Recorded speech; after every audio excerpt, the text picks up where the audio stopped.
thanks to the organizers. Great conference so far, and it's a lot of work. And I look forward to one of the later speakers, calling for a round of applause for the organizers. It'd probably be too early today. So, I think I just noticed I've spelled Wannier 2 different ways in the talk, and hopefully at least one of them is correct. This might not be the correct one. So some parts of this are joint work with Scott Morrison. Other parts are joint work with Fiona Burnell, who's a condensed matter theorist.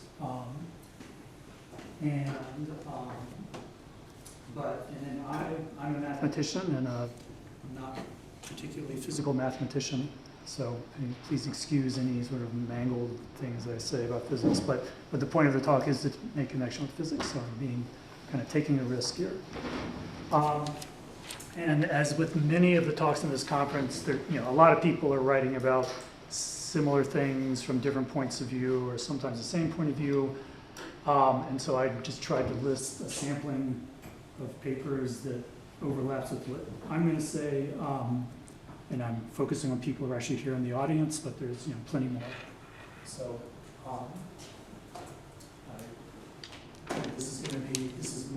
I think the point of the talk is more, it's not something 100% new, it's just a modified viewpoint on some ideas that have pretty wide circulation right now. Okay, so plan for the talk is first I want to give a motivating example, which is very sort of old and boring, representations of finite groups, how to decompose them into irreducible isotypic components. And I'm going to talk about a completion of an in category, which is a categorification of a Karubi completion of a one category. I'll talk about how those ideas about completions could interact with QFTs, and then finally I'll interact with Kramers-Wannier sorts of dualities. Okay, so the simple example, we start with a group. So I'm going to think of a group as a one category with one object. It's got various morphisms, which typically more than 2. You should imagine a lot more arrows there. And then we can take a representation or a module of the group, or maybe the group algebra, and that gives us a vector space and some linear maps that sort of mirror the structure. So now the next thing we can do is we can enlarge this structure. Nice to be on that. So this is my sort of cartoon of the Karubi envelope of this group algebra, the idempotent completion of the group algebra. So we get a bunch more objects. Some of them are just direct sums. So I'm also doing like an additive completion. And we have these sort of special objects or isomorphism classes of objects corresponding to the irreducible representations of the group. And then we have bunches of arrows going all sorts of different ways. And notice that even though our original arrows that we built this out of are all invertible, many of these other arrows are typically non-invertible. And there's more dots, so that means that when we take a representation of this category, we get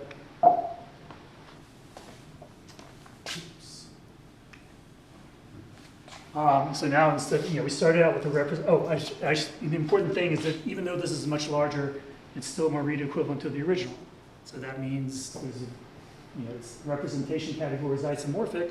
So anytime we have a representation of just this top part, we for free get a representation of all this extra stuff. So in other words, a representation of the group algebra, or at least a representation of the completion of the group algebra. And so now we get a bunch of different vector spaces. Most of them kind of boring, but we have these important ones on the bottom here, the isotypic components of the original representation, which can now be decomposed in terms of that. And we get linear maps, but now instead of invertible linear maps, we get non-invertible linear maps, which are maybe more exciting. Okay, so this is sort of a boring, I want to emphasize that this is all hopefully this is all very familiar. I just stated in a category theory way, but these ideas are hundreds of years old. Maybe not hundreds, decades old. And so the point of the talk is that, this top row is what I just discussed, and this is not so exciting, but if we categorify it, then we get kind of a framework for all these non-invertible symmetries that have caused a lot of work. In other words, we can start with just some n category C. You might want to take these things which classify K-form symmetries for some theory, and then we complete it and we get modules of the completions. But this gives, and I'll argue later that a QFT can be thought of as a module for this. So we get new modules, new QFTs, and new morphisms of various degrees, and some of those might be non-invertible, even though the things we started with were all invertible. So this is, again, just sort of repackaging things that lots of people have been talking about in recent years. But what I haven't seen emphasized is that all of this stuff is just a straightforward categorification of these very familiar things on the top. So, pause in case. Is it a tensor n category? You say representation of n category. Do you mean that there's a monoidal structure? Or? I think probably there is a monoidal structure. I think for what I'm doing, it's not important, or I'm just using it implicitly without realizing it. But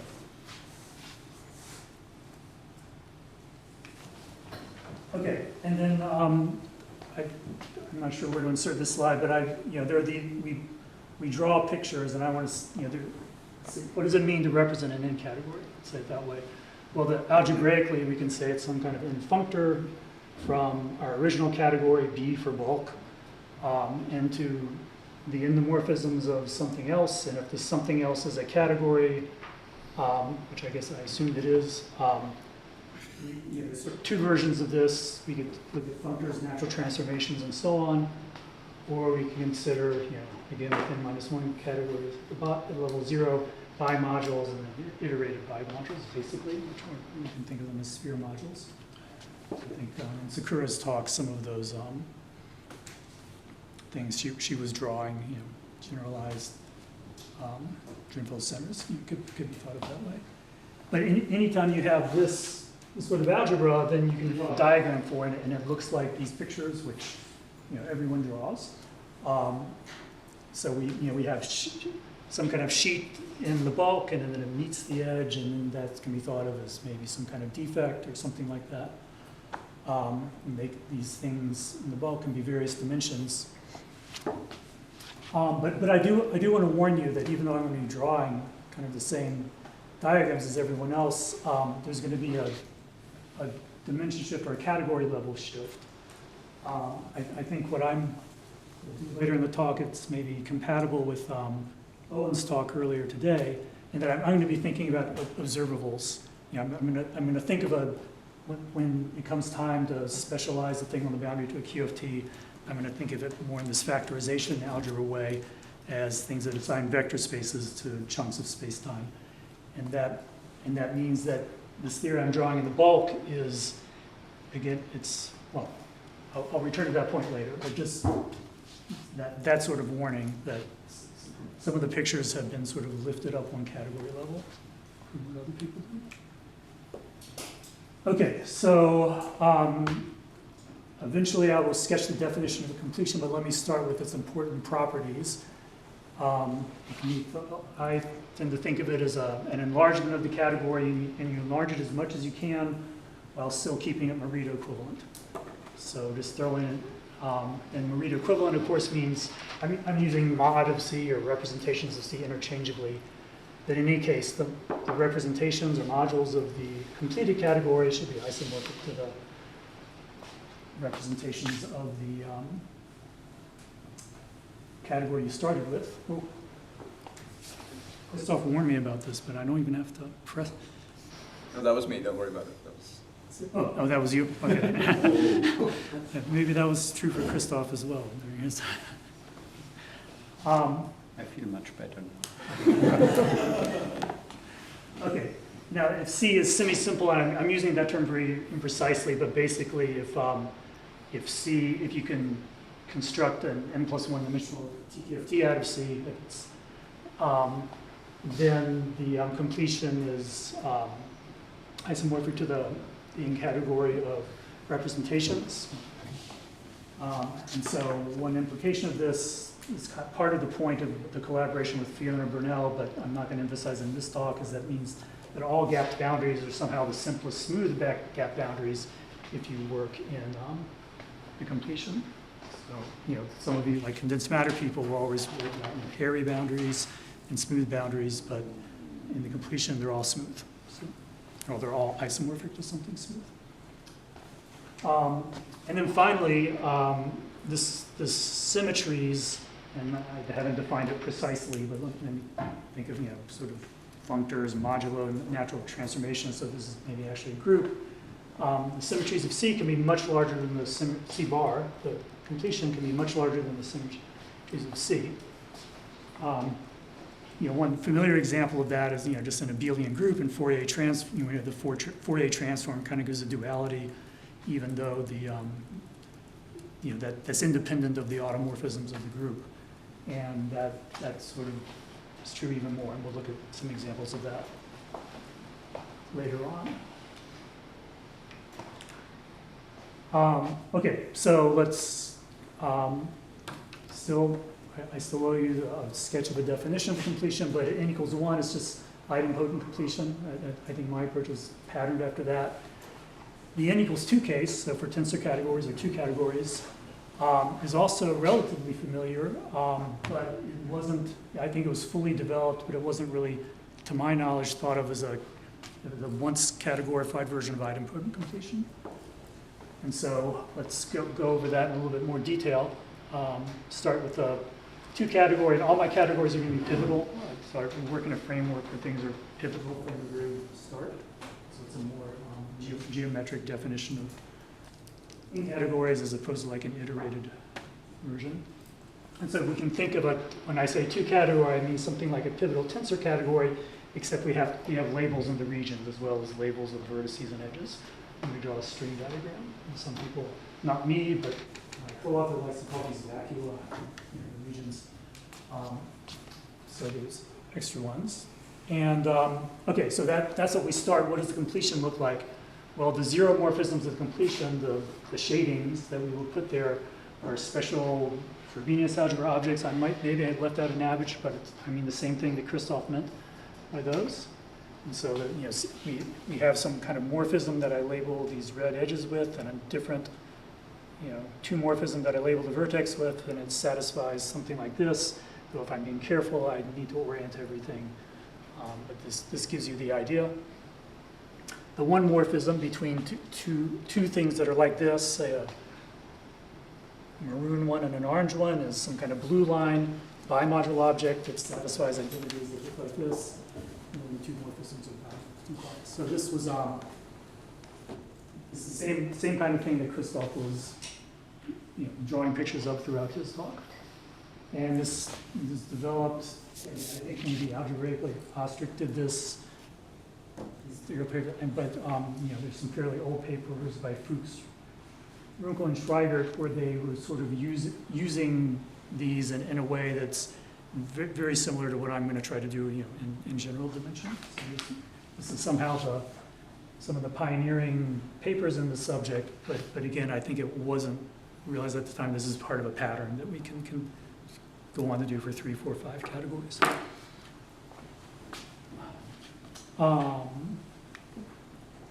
Okay, and then so to look at some specific examples, still n equals 2. So vec G, which is the sort of 2 category version of a finite group G, pi less than equal to 2 of VG.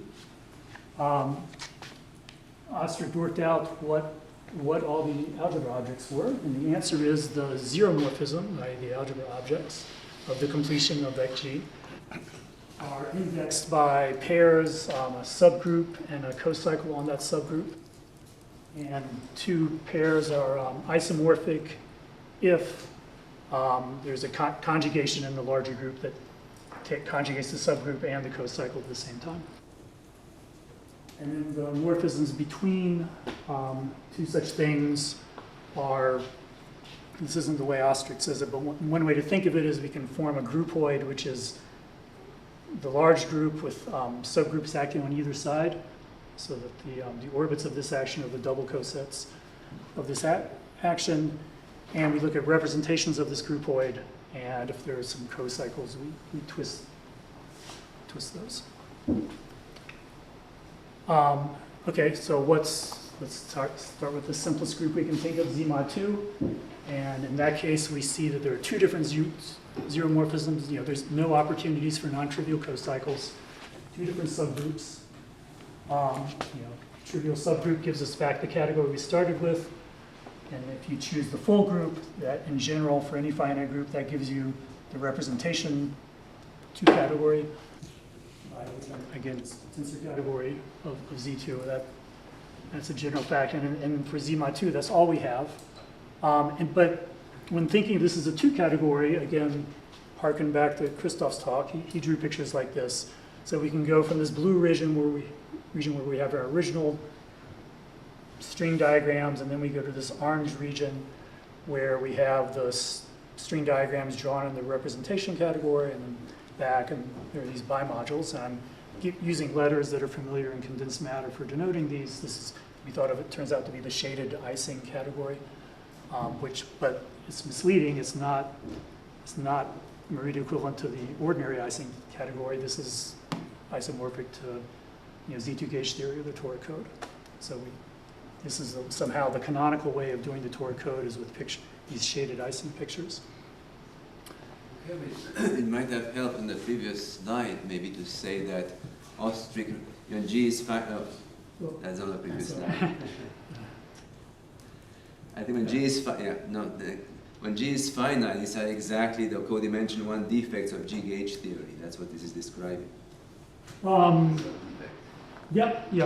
So that is true. Some people, yeah, but Okay. Yeah. Thank you. That is a help. If you're not into this tensor category algebra, these are exactly as Constantine just said, codimension 1 defects in ZG gauge theory.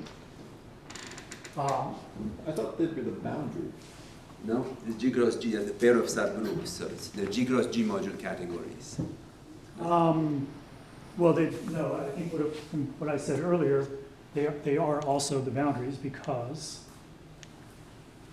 So the zeromorphisms and the completion, the shadings are isomorphic to the possible boundaries. Well, I'm confused. The boundaries are just a single subgroup of G with a cocycle.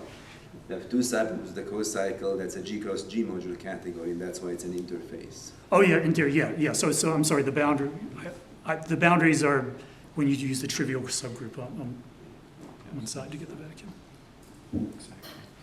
Yeah, It's that's fine. one-sided modules. Okay. Yeah. Okay. Going forward.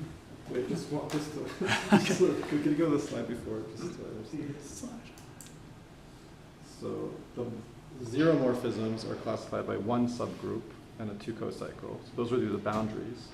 And then the one morphisms would be boundaries between boundaries. Like domain walls between two different boundary conditions. Right.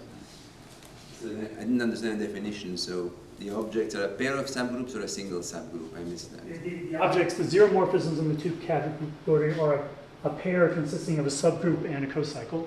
So then they're the boundaries. My sum is correct. Sorry. Yeah. Then they're the boundaries. Yeah. Okay. So moving on. Okay. One more question on the previous slide. Okay. Do we know how to compute the modular invariance corresponding to all of these surface operators? So, Yes. okay. I think all of this is very computable, not necessarily by me right at this moment, but this is fully worked out. So we're still, I guess I'm warming up to the notion of general completion. I'm just saying if n equals 2, it covers stuff that might be familiar to here. Okay, but what I'm going to draw a bunch more pictures that look like this, which is just a kind of schematic diagram of a 2 category where I'm sort of drawing a dot for each irreducible zeromorphism, and then for the bimodule, the one morphisms that connect them, I'm just giving you the number of simple objects. In this case, there's only one. But when you see something like this, you should think string diagrams like this. Like in Christoph's talk. I'm not going to take the trouble to draw these usually. So the next example, let's take a non-abelian example, S3. In this case, we have four subgroups. We have no opportunities for non-trivial cocycles. The four subgroups correspond to four shadings, so that means we have four different tensor categories. They turn out to be, there's not that many small tensor categories, so we expect repetitions. So this is the one we started with. This is its representation category. This edge can be thought of as a Fourier transform. So this top edge is old stuff that's been very well worked over the years. And part of the point of this talk is that this is actually part of a larger structure, and that anything you can do with a Fourier transform or this sort of G rep G duality, you can do for each of the edges in a diagram like this.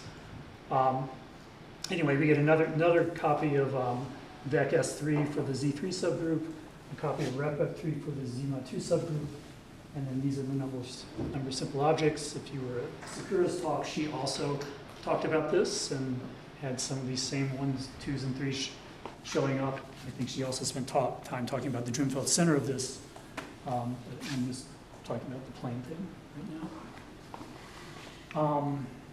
Okay, for Z2 cross Z2, we get 6, so there's 5 subgroups, but one of those subgroups, namely the full subgroup Z2, so Z2 has a non-trivial cocycle, so that gives us a total of 6 zeromorphisms, 6 possible shadings, or 6 gapped boundaries for Z2 cross Z2 gauge theory.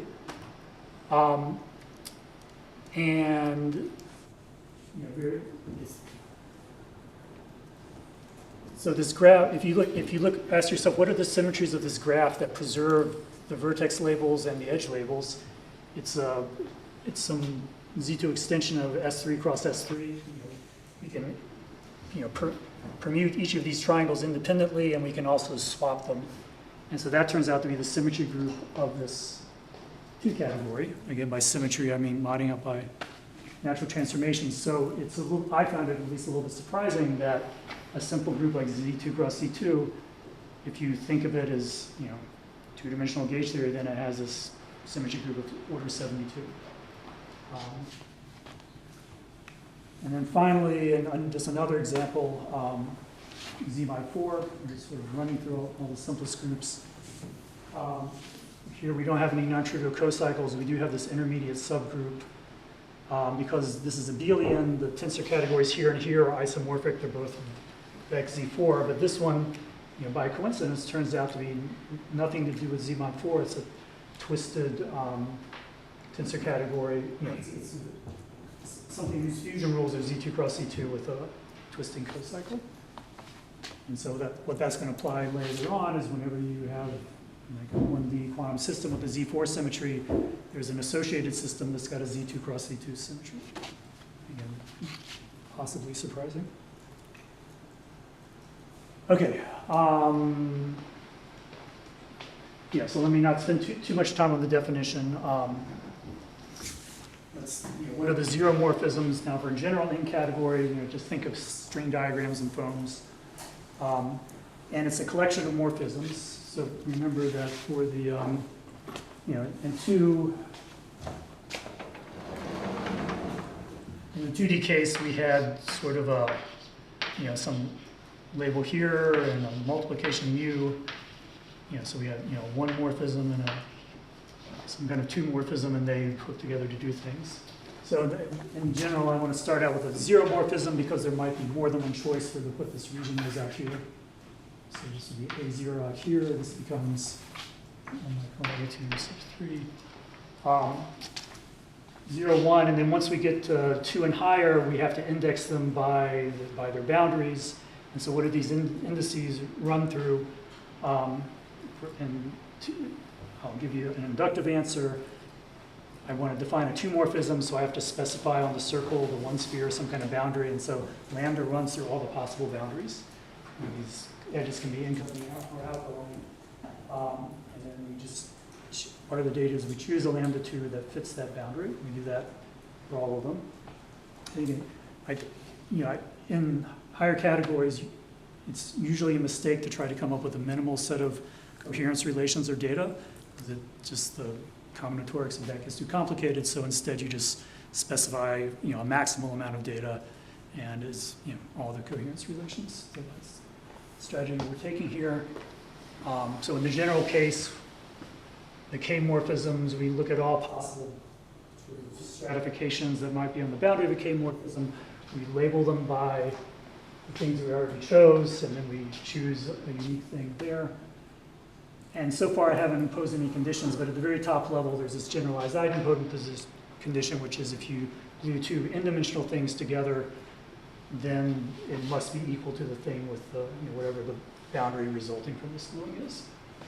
So I sometimes think of it as, you've got this collection of Lego blocks and they're designed so you can only build one thing. Frustrated child who's trying to be creative, just challenge them, try to build me something new, two different things with the same boundary, and they can't do it. And the main detail I've suppressed is that if we want to get the special part of the special Frobenius algebra, we need to be able to cancel these bubbles. In low dimensions, you can just achieve that by rescaling things, but in higher dimensions, that trick doesn't work. And so I actually need to decorate these vertices so that each closed cell has some base point selected, and that modifies the vertex a little bit, typically by scaling by following dimensions or generalizations of that. Okay, so that was very fast, but the point of the talk is not to get everyone to explain the definition. We're just focused on its key properties. Okay, so now what does this have to do with QFTs? Well, if you're like, then a QFT is something that assigns a vector space, of observables to d-dimensional balls, and we can compose them. And a D category is also something that assigns the vector spaces to d-dimensional balls, and we can compose them. And so the idea here is to treat them the same. And I should say, so this is a world I'm very comfortable with. This is what I do. And I guess part of the claim of the talk is, because of this sort of underlying structural similarity, techniques that work well for, we should be able to treat a DQFT as just some kind of mutant D category.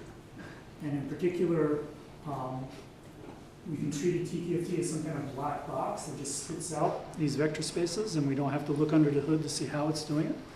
And then if we're thinking about these higher symmetry actions, it means we hopefully can say something interesting about QFTs without really knowing very much what they are.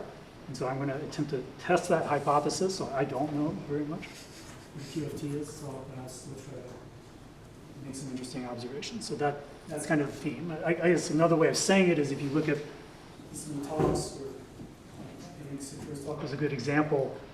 She didn't write down a Lagrangian. It was very unlike Ken's talk. She just drew a bunch of pictures, bulk boundary pictures and lines and things circling it. And so the reasoning was mostly about the thing acting on it, not about the underlying thing. Okay. So I guess a secondary, but the fact that we're treating it as a D category means that the topological symmetries of a D-dimensional QFT should be a D+1 category. And I think a lot of people would put a D category there. And so where is that extra layer of categoriness coming in? And it comes in at the top. So the way I would sketch of a definition or a suggestion of a definition for the topological symmetries of a D-dimensional QFT, level 0 we have QFTs, because we might have a defect between two different QFTs. And then at level 1 we have codimension 1 defects. At level D we have codimension D defects. But we're not done because first focus on just the inner part of this diagram. So this is maybe the same chunk of space-time, the same background fields, but I've drawn two different detailed defect networks. They sort of differ by an F move. And then, we could say, are these two defect networks equal, or do we want to say, are they isomorphic, or what are all the linear maps between those defect networks? And again, I think there's a recent paper by William and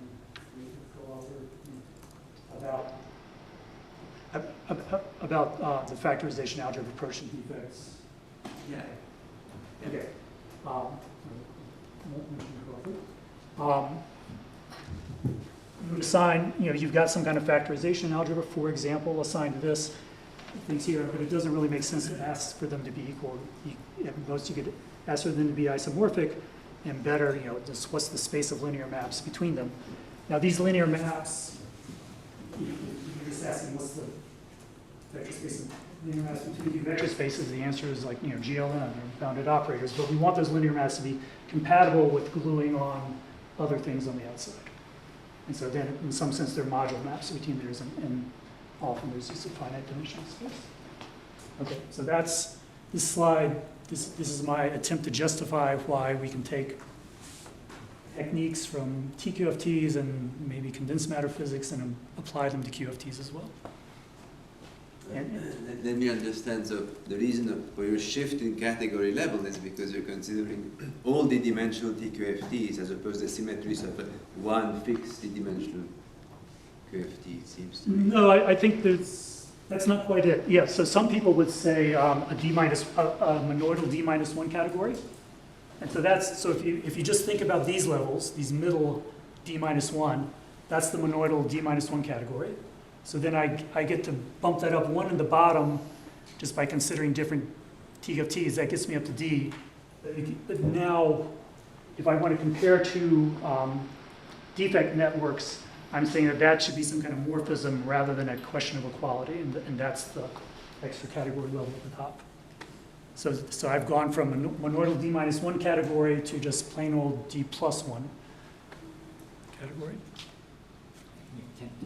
Yeah, I'm sometimes confused about this point. So like for explicit example of like just vec G, and then that kind of move is like the non-trivial morphism is encoded in the F symbol or the associator. Usually we call it just one category with the vec G with the twist, and you want to. I agree that I also want to treat it as one higher morphism, but I'm sometimes confused about what is the right formulation. Yeah, so if we're comparing to, I think we're doing like two-dimensional vec G, then I would be taking some summation over things here, and then it would be equality we asked for.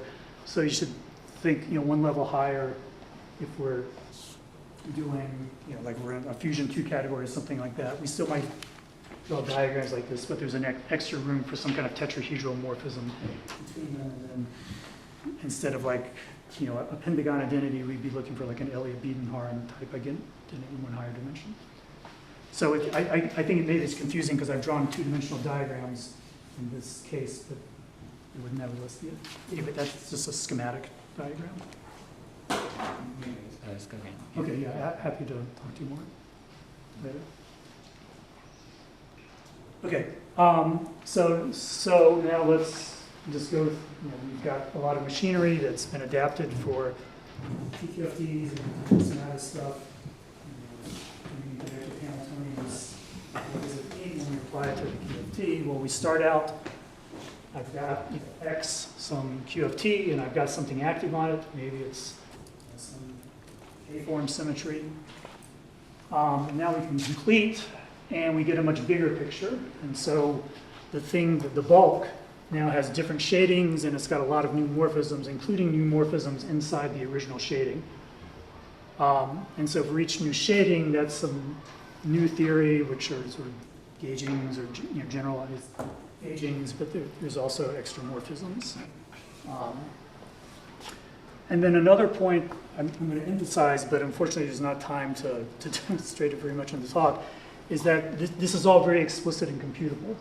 Like I don't just say there exists some other theory. It gives like a very concrete down-to-earth way of describing it, and it's basically just association of additional topological background fields and mod out by gauge for some action. So so the first example is exactly that. So if we start with one of our favorite examples, X on something, and then we have zero morphism in this thing for each pair H and omega, where now omega is a D plus 1 cocycle. I should emphasize here that asterisk, we don't have an analog for asterisk classification for n greater than 2.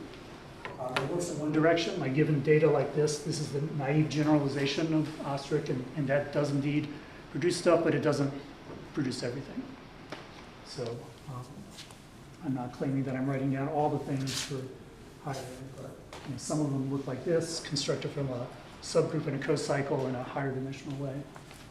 And then for any point, we're supposed to get a new P, and they're just familiar things. So if I take G in 1, and this is the ordinary gauging of the G symmetry, and the way that I said you can do things explicitly, so maybe I should draw on the blackboard. So here you think of this as higher dimensional, and then it lives at the boundary of BG, which means I can draw these sheets,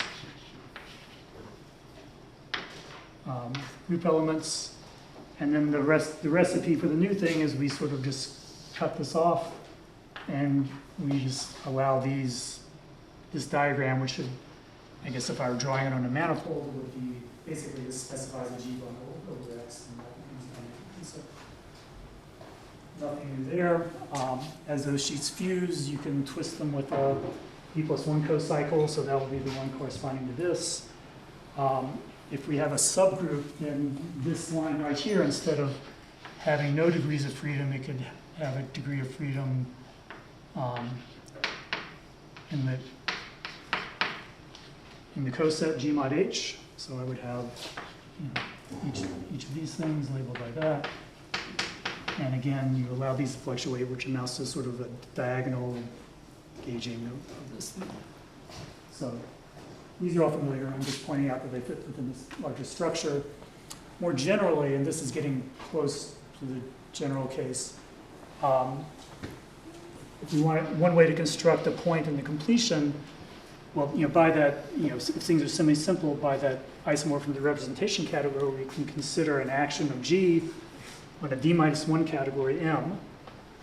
And then the associated QFT is you gauge the diagonal action of G on your original QFT and M.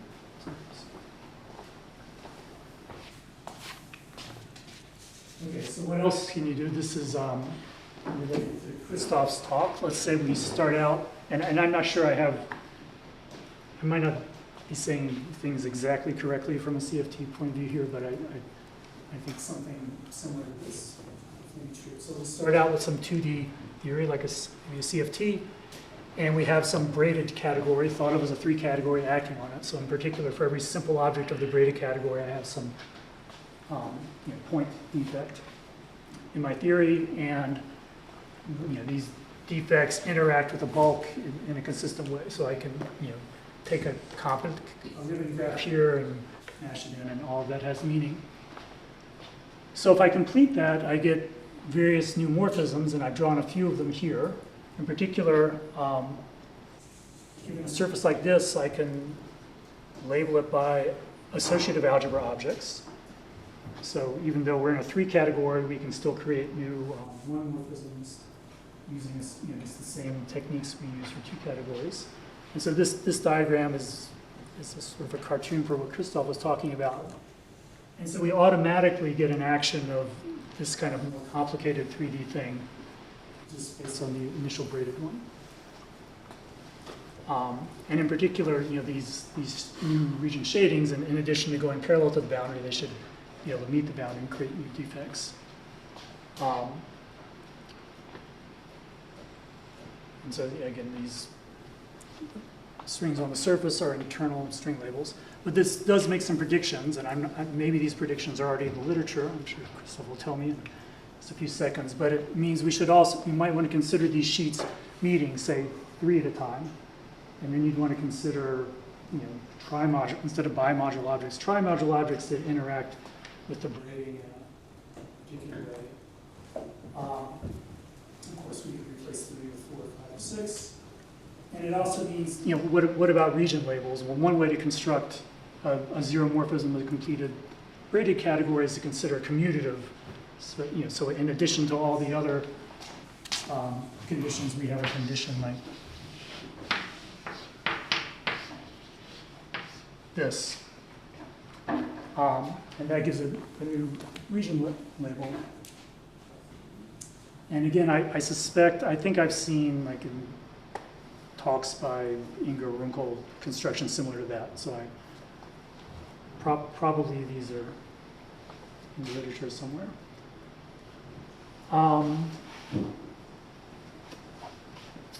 Okay, so that's, I mean, you know, one could construct lots more examples. I think lots more examples are already in the literature, but again, my main point isn't that I'm drawing some kind of new diagram. It's just that the viewpoint that all of this should be thought of as an elaborate version of idempotent completion. You know, something that for one category is very boring and familiar.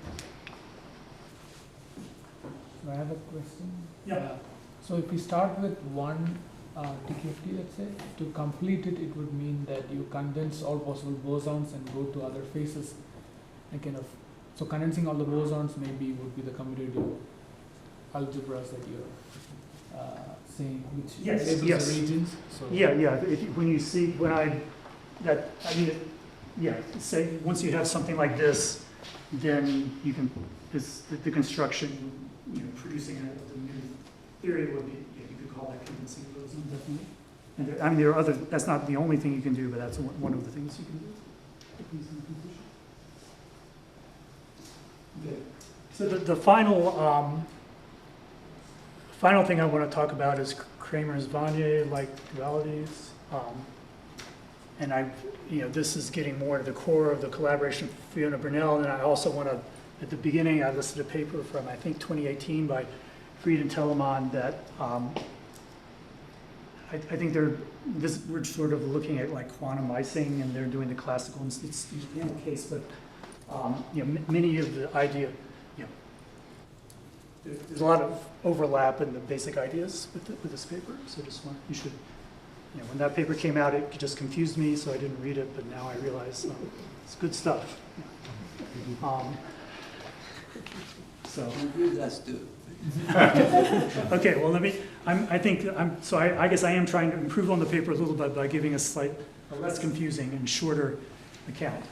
Okay, so the input so I'm going to construct some kind of duality, and at the very end I'll say, and lo and behold, one special case is the original, at least the quantum version of the original Kramers-Wannier duality. But the starting is going to be, I'm going to have 4 ingredients, M, A, E, and B. So A and B are 2 different N categories. You can think 2 category if you like, the way I've drawn it. There'll be interesting examples even for N equals 2. E is a Morito equivalence. What is a Morito equivalence? It's an invertible bimodule. That's an invertible bimodule. It's a green bimodule that intermediates between the blue and the orange, such that the following 3 are true. And so each of these should be thought of as a isomorphism of representations of a tube category that fits on the outside of the diagram. So imagine filling these up kind of this way. So that's, and then, if you're in higher dimensions, you would have, like in k dimensions, you would have k plus 1 such diagrams corresponding to Morse singularities. And then finally, we have some kind of modular gap boundary for A. And so the first thing we're going to do a bunch of stuff just using M and A. So we can create a slab, and the most boring thing you can do, with a gap boundary on one side, a free boundary on the other, A stuff in the middle. And for convenience, I'm going to compactify it along anything. So Y is just some, maybe, I agree with one here. Like it could be a torus, it could be something else. I think if I wanted to do this as just an open picture, the statement would just get a lot more complicated. Okay, so now you should think sort of like an ice cream scoop. I pull out all these half balls from the side that's got the module. And so now I have a manifold with, capital N plus 1 free boundaries. So a large, so this is coming out, each of these is coming in the middle of n minus 1 cell and some triangulation of y. And then I have this sort of boundary here that includes a global symmetry or global action. And just for notational convenience, let me define J of n comma A be the category associated with something like this. So it's a n minus 1 ball across I that I take on the boundary an n minus 2 sphere across I, and I label that with a module so the inputs and outputs occur here. And this, if you curl this in a horseshoe shape, it's the kind of thing that can be glued into here, and so we get an action. So the skein space, the thing that Tqft might associate to this slab, this punctured slab, half punctured slab, affords an action of the global stuff on the bottom, and then many copies of this thing. So this algebra associated with the boundary punctures, I've got some collection of idempotents. Let me call it E1 to EK. And for I'll call it the global boundary on the bottom, I have another collection of idempotents, Fs. And now let's choose maybe some positive real numbers, some constants, lambda 1 through lambda k, and we can write down the following Hamiltonian, which is, we're used to constructing Hamiltonians out of small local projectors. So I've got this global one, which kind of picks out a sector, and then I have a weighted sum of these local projections. And one at each cell, I take this thing, and sort of by construction, neighboring E's commute with each other. So is this familiar so far? No? Okay. So this is a sector corresponding to alpha, and we get some weights, and so it gives us a family of Hamiltonians where we expect, different, the nature of the ground state or the phases will change depending if some of these lambdas are very large or very small. And I guess implicitly I'm using here that for any TQFT module, there's a kind of a standard way of constructing a higher dimensional 11 Lin-like Hamiltonian. Okay, so now we want to repeat all of that, but with the B, the thing that's Merida equivalent to A, and then we replace the boundary module by its counterpart under E. In other words, we take the original module, we tensor over the Merida equivalence with the other category, and that gives us a new thing N.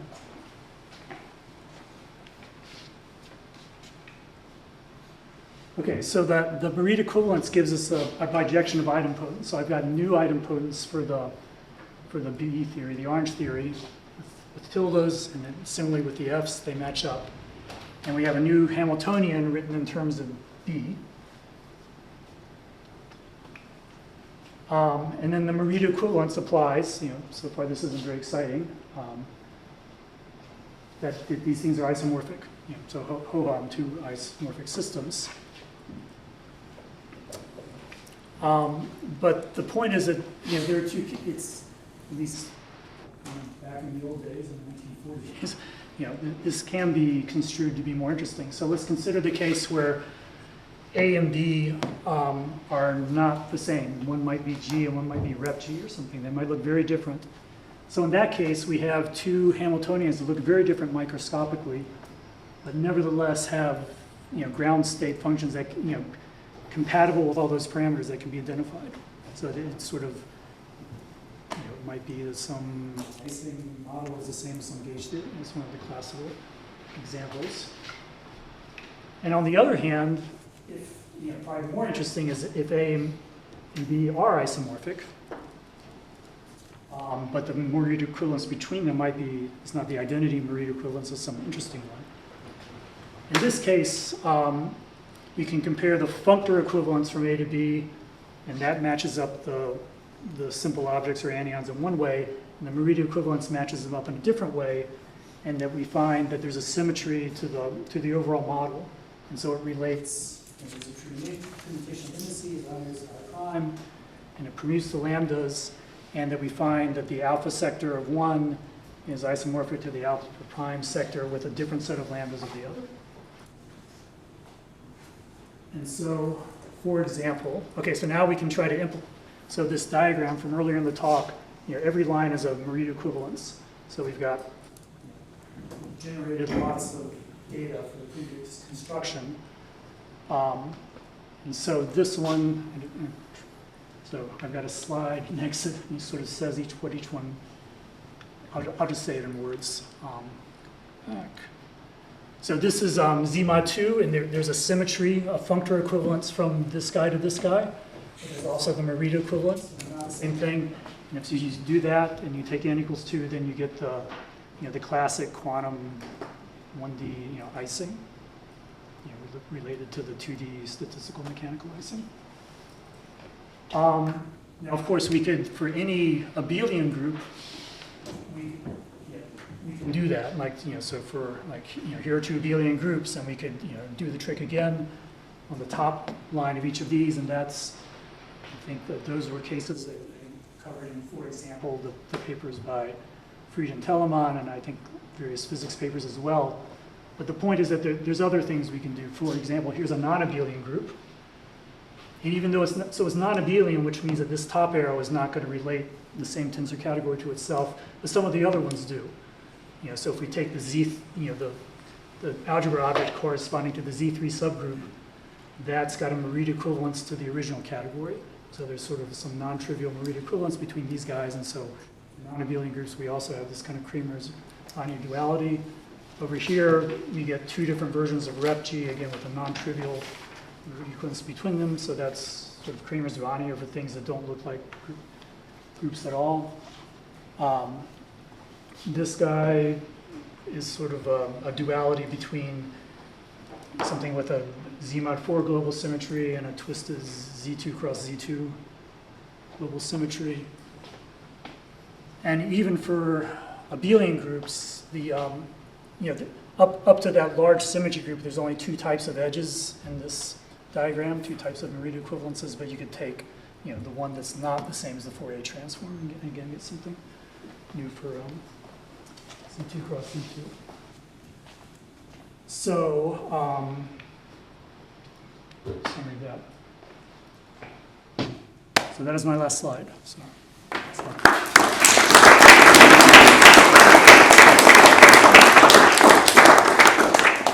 Thank you very much. We have time for questions.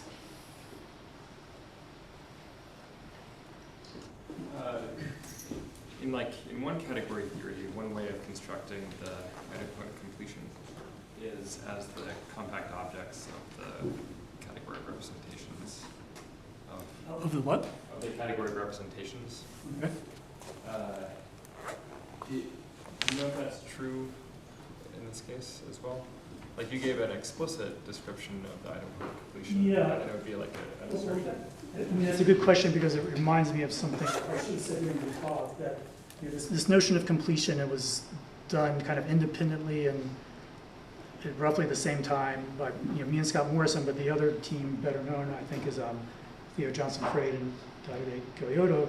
And I think their approach is much more abstract and algebraic, so I suspect you were asked Theo, he would have a... Yeah, they didn't show that. They didn't show it. Okay, well, I certainly don't show it. I think, yeah, I'm less likely to come up with something like that one there.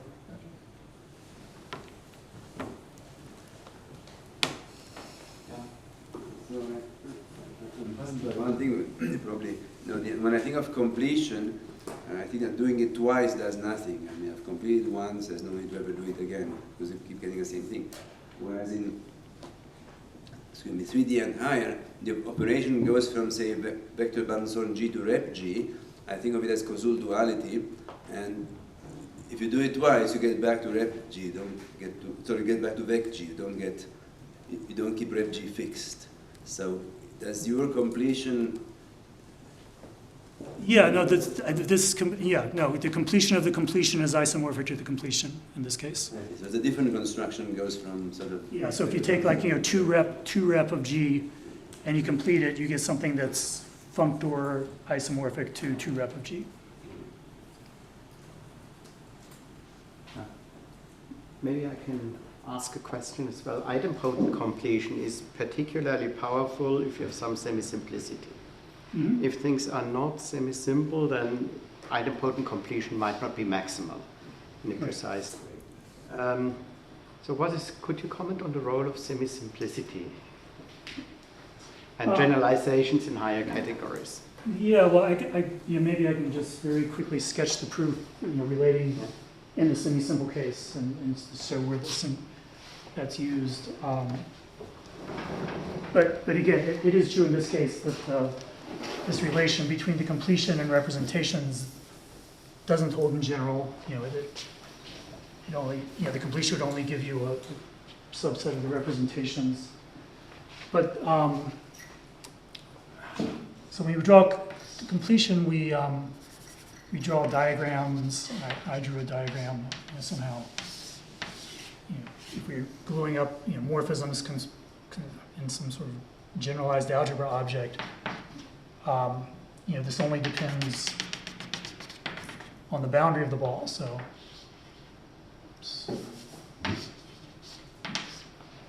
that equals that, and that's sort of our definition.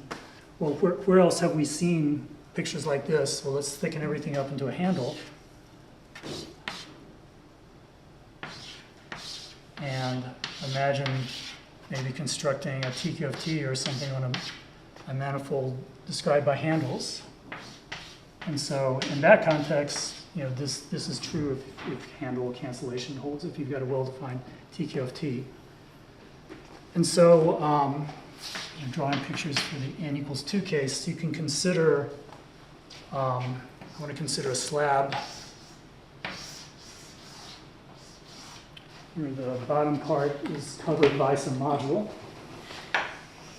And from this module, I guess I'm describing a map from modules to algebra objects that should work for any module in the semi-simple case.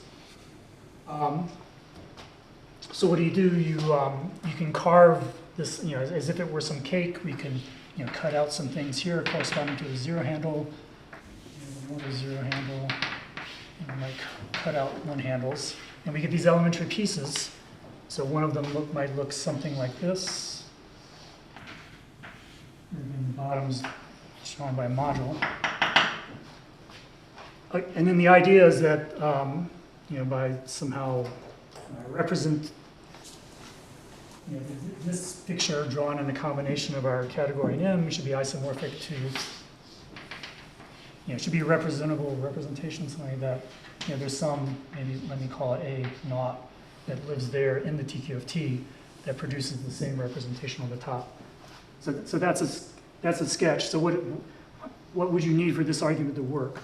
Well, one thing, I've drawn a 3D picture for a two category. So that means I need to be able to define the TQFT. So when I say semi-simple, what I really mean is, whatever makes something like D plus 1 dualizable.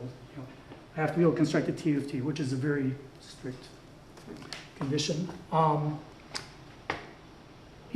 I guess that's, and then something that follows from that is just the semi-simplicity of auxiliary categories corresponding to the. So this picture that requires an n plus 1 dimensional TQFT in a fundamental way is how you get the map from representations back to the generalized algebra. So that's the role of semi-simplicity. Maybe I can make a comment. What I find very important in the talks that we're considering two different types of morphisms, functors and bimodules. And I think, coming back to the question Claudia asked us to discuss, are categories there to stay? And I would say, if you get used to think about this type of categorical structures, double categories, where you have two different types of morphisms at the same level. And this seems to be, to me, a natural structure. And algebras already are an example, because you have morphisms of algebras, which you wouldn't like to forget, but you have also bimodules. And probably in your talk, a companion type structure that you can turn a morphism of algebras into a bimodule is implicitly very important. So this will be dual, this will be double categories with companions and conjoints. Yeah, no, I certainly agree that trying to incorporate both of those structures into one thing is important. I don't consider myself an expert on that. I think I probably have things to learn from other people on the papers, but I agree with this. And that was underlying a lot of this duality discussion. That's absolutely